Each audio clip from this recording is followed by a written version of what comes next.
तो हम बात करते हैं आरबीआई क्रेडिट पॉलिसी क्यों लेके आती है या आरबीआई का रोल क्या है। आरबीआई का मेन काम है इन्फ्लेशन और इंटरेस्ट रेट को कंट्रोल करना, और इसको कंट्रोल करने के लिए आरबीआई यूज करती है लिक्विडिटी जिसे हम कैश रिजर्व रेशियो या सीआरआर भी कहते हैं, उसको इंक्रीज और डिक्रीज करके आरबीआई लिक्विडिटी को कंट्रोल करती है। सपोज करते हैं कि फर्स्ट टाइम 2 लाख रुपए की करेंसी मार्केट में दी गई गवर्नमेंट द्वारा या आरबीआई द्वारा।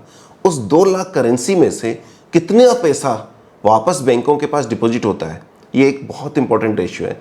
हम सपोज करते हैं कि 50% पैसा तो आप और हमने अपने घर पे रख लिया, जेब में रख लिया, पॉकेट में रख लिया, लॉकर में रख दिया, या हमारे पास किसी न किसी तरह से कैश में रखा हुआ पड़ा है, लेकिन बैलेंस 50% पैसा हमें से ज़्यादातर लोग बैंक्स में डिपॉजिट कर देते हैं। ये 50% भी आरबीआई कोशिश तो ये करती है कि मैक्सिमम पैसा बैंक में आए और डिजिटल ट्रांजैक्शन से ये रूटेड हो, लेकिन फिर भी काफ़ी पैसा बैंक में नहीं आता है। यदि 2 लाख रुपए सरकार ने जारी किए तो सपोज उसमें से 50% पैसा आया तो इसका मतलब 1 लाख रुपए वापस आरबीआई के पास या बैंकों के पास आए।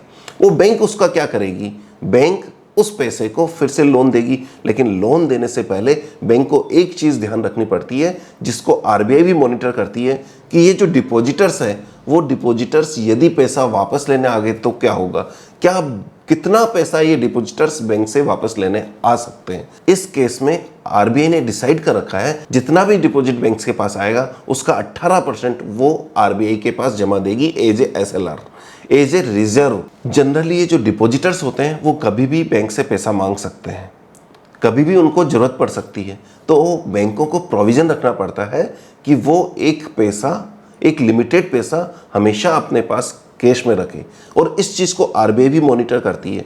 तो आरबीआई बैंकों से चाहती है कि 18% एज ए एसएलआर हमेशा आरबीआई के पास रखा जाए। और साथ में सेकंड होता है सीआरआर यानी कैश रिजर्व रेशियो, एक जिससे वो मैनेज करती है आरबीआई कि मनी फ्लो कितना मार्केट में होना चाहिए। जैसे सपोज इस समय 4.5% कैश रिजर्व रेशियो है, सीआरआर है, तो आरबीआई के पास बैंकों को अपने टोटल डिपॉजिट का 4.5% ये भी जमा देना पड़ता है। तो 18 प्लस 4.5 लगभग 22.5% हुआ।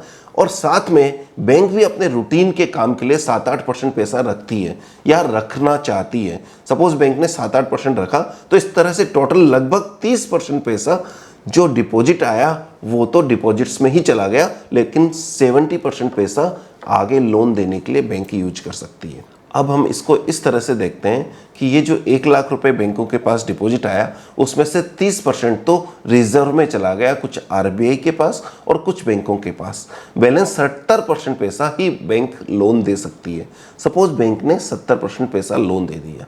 लोन देने के बाद में लोन का एक सबसे इंपॉर्टेंट रोल क्या होता है, बैंक, आप भी कई बार बैंक से लोन लेते होंगे, क्या बैंक ने कभी आपको कैश में लोन दिया है? लोन देकर आपको कैश दे दिया हो, ऐसा कभी नहीं होता। बैंक लोन देती है या तो कंजम्पशन के लिए या प्रोडक्शन के लिए, इंडस्ट्रीज के लिए, बिजनेस के लिए, यानी कि वो बैंक लोन आपके अकाउंट में क्रेडिट करती है जिसको आप फिर से स्पेंड करते हैं, खर्चा करते हैं, इन्वेस्टमेंट करते हैं या बिजनेस में लगाते हैं या मार्केट में फ्लो कर देते हैं।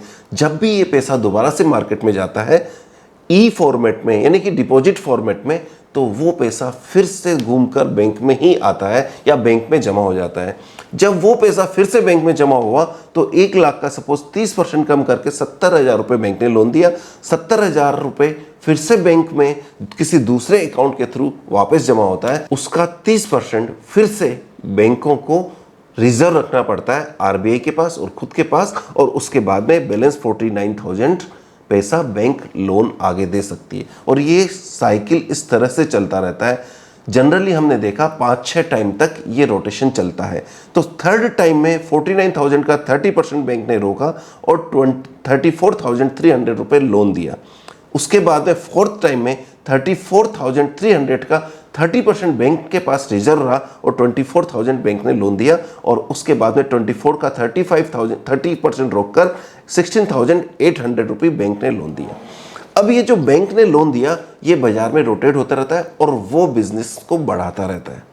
अब आरबीआई के कॉन्सेप्ट से हम देखें तो इस तरह से आज के दिन लगभग 1,80,000 या 2 लाख करोड़ रुपए बैंकों के पास डिपॉजिट है। अब ये 2 लाख करोड़ जो बैंकों के पास डिपॉजिट है, उस पे आरबीआई 18% तो एसएलआर लेता है और आज के दिन में 4.5% सीआरआर है। तो टोटल डिपॉजिट 200 लाख करोड़ की है, उसमें से आज 4.5% सीआरआर है। तो इसका मतलब ये हुआ कि लगभग 9 लाख करोड़ रुपए आरबीआई को मिल जाता है सीआरआर में। सपोज कल आरबीआई की पॉलिसी आती है और आरबीआई सीआरआर को घटाकर 4.5% से 4% करती है, उसका इम्पैक्ट क्या होता है? ये जो 4.5 से 4% यानी कि आधा परसेंट सीआरआर कम किया, तो इसका मतलब जो कल तक 9 लाख करोड़ रुपए बैंकों को आरबीआई के पास जमा रखना पड़ता था, आज वो 9 लाख करोड़ की जगह 8 लाख करोड़ की रखना पड़ेगा। इसका मतलब कैश रिजर्व रेशियो को कम करके आरबीआई ने 1 लाख करोड़ रुपए मार्केट में पंप किए। अब चूंकि हम जानते हैं कि ये मनी मल्टीप्लायर यानी कि 1 लाख करोड़ रुपए 5x तक मार्केट में घूमेगा। जब ये 5x तक घूमेगा तो वो 5 लाख करोड़ का काम करेगा और इस तरह से आरबीआई फंड्स को मैनेज करती है। ऑन द ऑपोजिट साइड, यदि आरबीआई को पैसा सक करना पड़ता है, यदि उसको लगता है कि बाजार में पैसा ज़्यादा है, लिक्विडिटी ज़्यादा है, उसको सक करना चाहिए, तो वो इस सीआरआर को बढ़ाकर 4.5 की जगह 5 कर देती है। जब वो 5 करेगी तो क्या होगा? 1 लाख करोड़ रुपए बाजार से उठ जाएंगे या बैंकें उसको कम लोन दे पाएगी, तो बाजार में पैसे की डिमांड उतनी रहेगी, तो इंटरेस्ट रेट थोड़ी बढ़ जाती है। इस तरह से आरबीआई बैंक्स के सीआरआर को मैनेज करके अपनी क्रेडिट पॉलिसी के थ्रू इसको कैश की लिक्विडिटी को बाजार में मैनेज करती है। तो ये सिंपल तरीका हुआ कि आरबीआई की क्रेडिट पॉलिसी में क्या चीज़ डिसाइड होती है। जब भी आप आरबीआई की क्रेडिट पॉलिसी आए तो आप ये 2 चीज़ जरूर ध्यान दीजिए कि आरबीआई ने सीआरआर में क्या चेंजेस किया है और इंटरेस्ट रेट में क्या चेंजेस किया है। जब इस दोनों चीज़ को आप समझ जाएंगे तो इकोनॉमी पर आरबीआई के पॉलिसी का क्या इंपैक्ट होता है आप समझेंगे।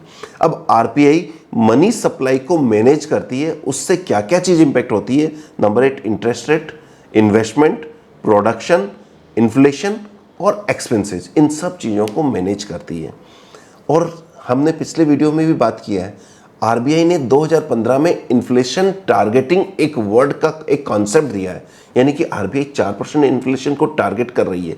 यदि आरबीआई 4% इन्फ्लेशन को टारगेट कर रही है और जीडीपी 7 से 8% है, तो इसका मतलब कि 8 + 4 यानी कि 12% से ज़्यादा ग्रोथ हमें हमारे बिजनेस में या हमारे इन्वेस्टमेंट में मिलनी चाहिए। तो इस तरह से हम टोटल इकोनॉमी के बेसिक को समझ चुके हैं। तो अब हम प्लान करेंगे कि हमारा इन्वेस्टमेंट हमें कैसे करना है जो आरबीआई के पॉलिसी, जीडीपी, इन्फ्लेशन रेट और इंटरेस्ट रेट से बेटर रिटर्न दे सके। इन बातों को डिस्कस करेंगे हम नेक्स्ट वीडियो में। तब तक इसी तरह हंसते रहिए, मुस्कुराते रहिए और happy investing. Thank you very much.